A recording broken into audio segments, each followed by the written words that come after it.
Oh, hi. Welcome back to the garden. It's autumn. You smell that crispness in the air, that cool feeling on your cheeks. And it's starting to get to be time to put our gardens away for the winter. Do some cleaning up, get things ready, get rid of all those weeds. And it's time to add some spring zing to your garden. In April, May, March, isn't it great to look out and see the tulips and the daffodils blooming? It just gives us this feeling that spring is coming back, and we just have to be patient for it, which isn't one of my best attributes, but you know, that's the way it goes. So today, while cleaning up the garden, I'm also going to be planting some spring flowering bulbs. This area right here between these two daylilies, I'm going to put in some tulips. I don't plant very many tulips in my garden because I have a plethora of squirrels, and it seems to be one of the favorite meals or snacks for squirrels. They love to dig them up and carry them around. But today I'm going to plant a pocket here and show you a technique that many people use to avoid the squirrels from digging up your tulips. So what I have here is a piece of chicken wire, and I purchased it at my home improvement center in a roll, used a nice wire cutter and cut it into the shape. I fit it in here perfectly, so that's how big my space is going to be. Shaped it into a box lid, so we have at least 4 inches coming down to act as a lid over the top of our tulip bulbs. Up a few different tulip bulbs to put in here. I have 3 varieties here, 3 different colors, color schemes, and 2 different bloom times. So some of them will bloom in early spring and the others will bloom in late spring. And I'm going to mix them up. I already have them, a bunch of them mixed up in this bucket, and I shook them because I don't want them to be, I want them to be a mixture of different colors all in one array. So before I do that, I do need to do a little bit more prep for the digging hole here. I'm going to use my Japanese digging knife, which I don't see how any gardener can be without one.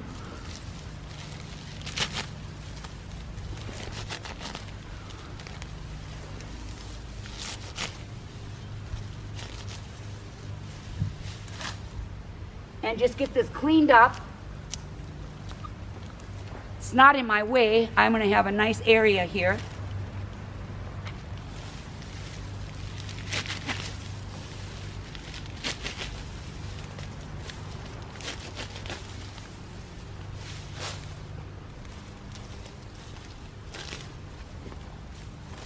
Ready. Okay, so now I am going to put my knife down, and I'm going to get busy and do some digging. I got my hole dug. Before I started digging my hole, I laid this on the ground to see where it would, how big of a space I needed to dig out. I removed the soil, put it in my wheelbarrow, mixed it with some composted cow manure and peat moss, as I always do, to improve the planting area. Now I'm getting ready to plant my bulbs, but keep in mind that we made a cap or a lid, a box lid, so we have to make sure that we can get the box lid down far enough. So I'm going to take out just a little more soil here, set it aside as neatly as possible. I think we got it there. Kind of make a lip, put it down. You gotta make sure that they can't grow aside of the wire as well as on the top of the wire. So it's a deterrent to keep them out. This is bone meal and used in fertilizing your bulbs. It works really nice to just get them started without being over the top amount of fertilizer. Remember, it's always better to use less than more. Fertilizer does burn if you have too much.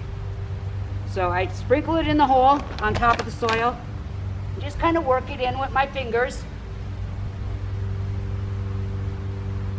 The soil on the bottom of the hole is loose.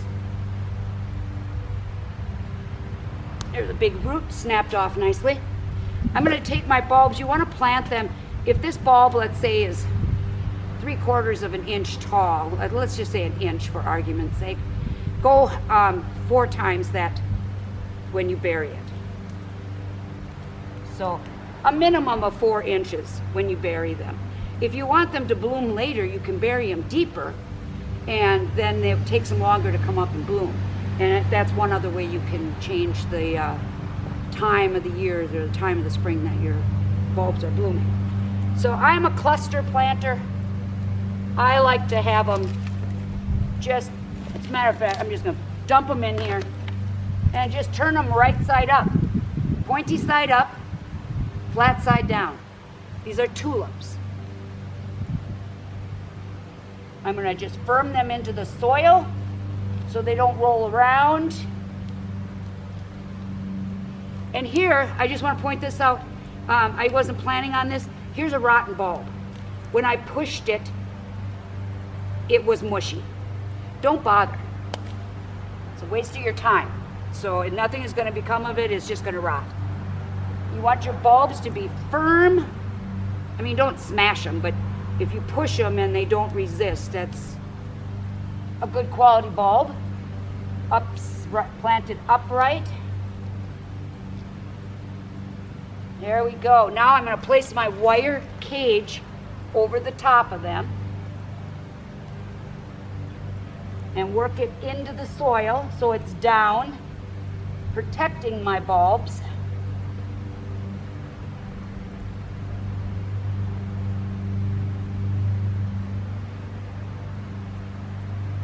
And start backfilling.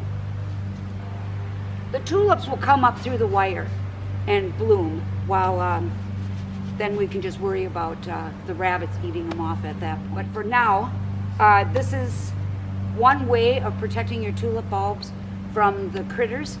I would say that I am not going to do a lot of this planting. I'll probably just do this area. And the reason being is I have an open space here where next year I'll probably add another plant, or I'll move the daylilies. But the wire really limits the amount of digging that I can do. And if I were to plant something else here, I would have to totally dig up that wire and plant my perennial, whatever I'm going to put in here instead. So this is a very time-consuming process, but if you want tulips in your garden, I would say this is the way to go if you have squirrels in your neighborhood. Now I'm going to plant some daffodils also, so stay tuned. I'm going to cover these up, and we'll go over and just throw a few daffodils in, and I'll give you a couple other of my thoughts on planting spring bulbs. Here we are in the area of my garden where I'm going to put in a cluster of daffodils. You'll notice I cut back one of my hostas, primarily so the cameraman could get in here and see what I was doing. And I also extended the bed that I'm going to put the daffodils in. I want a sweep of a mixture of daffodils in this area. I don't need to do the screen thing because squirrels won't eat daffodils, so we're good on that front. But one other thing I'm going to do in this area is I'm going to add a new perennial at the same time that I plant my bulbs. What I've done in my garden in the past years is in the fall when I cut back my perennials, in the gaps between the perennials I add in spring blooming bulbs. They bloom before the hostas are up or any of my other shade loving perennials, and give me some color and hope for the season before everything else starts flushing out. So I plant them between, and as the summer goes on and my hostas and astilbes and whatever I have in my garden grows up, it covers the foliage from the daffodils, which many people braid or cut off or whatever. The foliage is very important to keep on your plants in the spring. That is how the bulb regenerates itself for next spring's bloom. Unfortunately, by covering up the foliage with my perennials, many of my daffodils don't bloom as well the second or the third year because the photosynthesis just isn't there. So I like to add new plants every fall. I go to my local garden center and purchase a variety of, here I have 4 different varieties of daffodils that I am going to put in this particular spot. They're a mixture of early season, mid-season, and late season bloomers. So I will have something coming up in here throughout the spring. When one stops blooming, the others will start to bloom. Also, when you're at your garden center looking at bulbs, look at some other varieties. I'm also going to add some snowdrops this year to my garden. They're deer resistant, rabbit resistant, so I feel it's something that I would be able to have here. They're very short, and I will add them in around my tree areas for some naturalizing qualities. And speaking of naturalizing, daffodils are also really great for naturalizing, like down your driveway or in your wooded area, wherever you might want them. There's a lot of different techniques for planting bulbs. You know, I do the big hole. Some people prefer to use a bulb planter. This plants, one individual bulb at a time. And we've already established that I'm not patient enough for that. And there's also an auger that you can put on a drill, a battery operated drill, and put holes in your ground and then plunk your bulbs in. I find that very physically challenging myself, so I'll just stick with the old-fashioned way that my grandma showed me how to do it. So I mixed my bulbs in my bucket. There is many different varieties in there. There are large ones and there are small ones. And the difference between these are the difference in the variety of daffodil. Bigger bloom, more dainty bloom. So I'm going to mix them in here, hither and thither. My ground is worked up really loose on the bottom, so I can just insert them. So they stand up nicely. I just put them down. Oh, sorry. Forgot my bone meal. Let's scatter some bone meal in here. Just like with the tulips, it also benefits my daffodils. So I'm going to put a couple handfuls, just kind of mess it in a little bit. And then that's the way to do it, right? Just dump them in there. Start pushing them down. I'm not going to plant them like little soldiers. I don't want them in a straight row. I want them to look naturalized. And you see I'm even all the way over to the end. Plant them as close as you want them. They don't have to be 6 inches apart.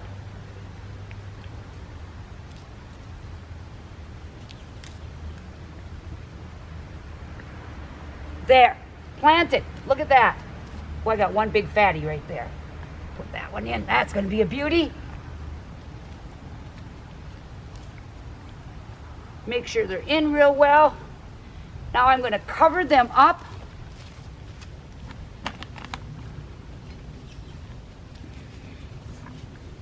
And after I cover them up, I am going to add some new perennials into my garden. This is was gifted to me by a client, and it is a candy lily. Here is the fruit. And I'm going to set a couple of them in here. Just like that. I want a nice clump. They're going to come up between my hostas. The daffodils are going to come up right through them. When the daffodils are done, the candy lilies will come out and they will be all filled in. So I'm going to fill in my hole and then we'll take a look at the finished product. All right, I got the hole filled in. Again, I added peat moss, compost, and some of the existing soil that was in there. now my soil is very loose, very easy to work with. It's all new soil. So I'm just going to use my fingers, and judging from the distance of my plants, I will add in, and I'll remove a couple of the extras that are there.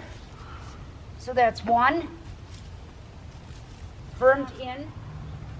My daffodils are underneath here. My daffodils are going to come up in the spring of the year, and with any luck, this is actually a zone 5 plant, so I will add a little mulch around the base of it just to kind of protect it a little bit until it gets settled in. Some people in this area have no problems growing them. Other people, it's very iffy. So I've tried them before. I've had a couple of them come back, but they're so pretty, I'm going to try it again.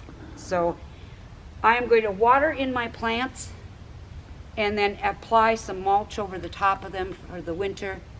And voila, I'm going to have a beautiful display next spring and summer that just took me a few minutes this fall while I was already out here cleaning my garden. So I hope you'll get out to your local garden centers, take a look at the beautiful assortments of bulbs that are available. I think you would be quite surprised at the different varieties that are available for your area. Check it out, and I hope to see you in the garden next time.